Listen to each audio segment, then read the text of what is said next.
make a great performance here for the International Students for Liberty, and it just turns out that he's familiar with my work too. Yeah. So tell us Absolutely. about that. Yeah, man, huge fan. I've been a fan for a while. I've seen all the kind of the classic videos, interviews with definitely guys like people that I oppose, like Bernie Sanders, and forcing them to kind of, hey, how do you delegate kind of a right that you don't have? Those are always kind of my favorite, and forcing these guys that are in these kind of whether it be bureaucratic positions, political positions, and forcing them to have to really take some of what they advocate to the logical conclusion. So I appreciate that. I've been a fan for years now, obviously.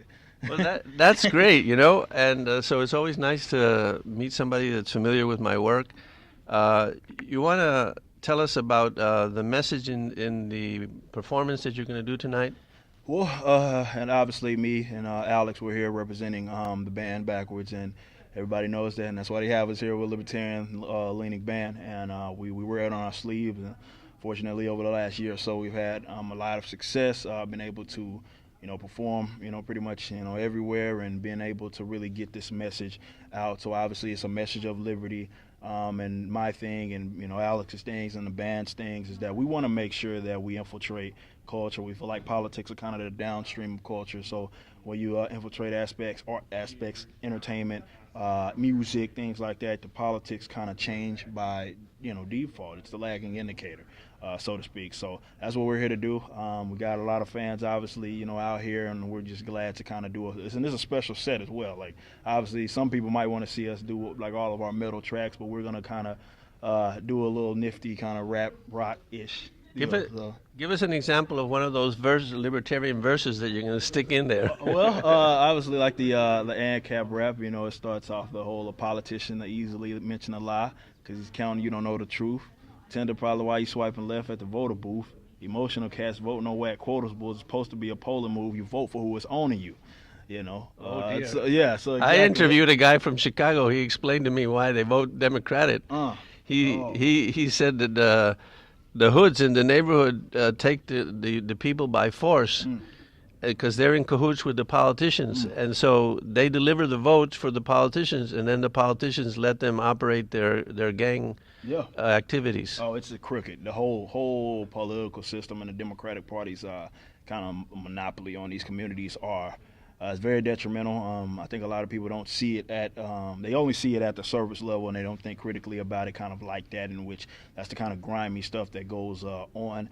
And for whatever reason, a lot of these like communities, black communities, especially minority-based kind of communities, continue to go out there full force, 90+%, for black folks, voting for one party, and the Democratic Party solidifying their power, and these communities don't get any better. And it's very dangerous. Yeah, it's a disgrace, right? They don't get protection. That's the main thing the government has to deliver, Right. and they don't deliver it. No, they don't. In America. Oh, my God. Yeah, it's bad. It's bad. Absolutely, it's bad. So, I really appreciate the fact that you have some courage, because it's not easy. Most, as you were saying before, most of the artists seem to go to the left or with the Democratic Party or whatever. And I'm sure it's not easy to take the opposing view. Oh, yeah. I myself know a little bit about this. Yeah, I can imagine being in that. Yeah, but just like you probably have kind of with the press and stuff like that. I mean, it's the same thing with us in music. I mean, for a while there, you could see people not wanting to, will it be tour offers and stuff like that. People not wanting to mess around with us because we lean the way we do, and we're very, very critical of like leftism and stuff like that, which our genre that we predominantly perform in is filled with a bunch of leftists. You know what I mean? So it's kind of like they see us as the enemy, but thankfully with the guys like that are here in the libertarian community, they boost us, to the point to where we really can't be ignored no more. Where you drop a song, and in 2 weeks, you're getting hundreds of thousands of views on like the music video on YouTube. At some point it's you can't ignore it. So that's what it is now, and they can't silence us forever. It's kind of what happened. So That's great, Eric, and I hope that you have a lot more success. Thanks for doing the interview. Appreciate it. Thank you. Eric, you want to give me a card or something so I wish sure I had one. I should have brought a bunch.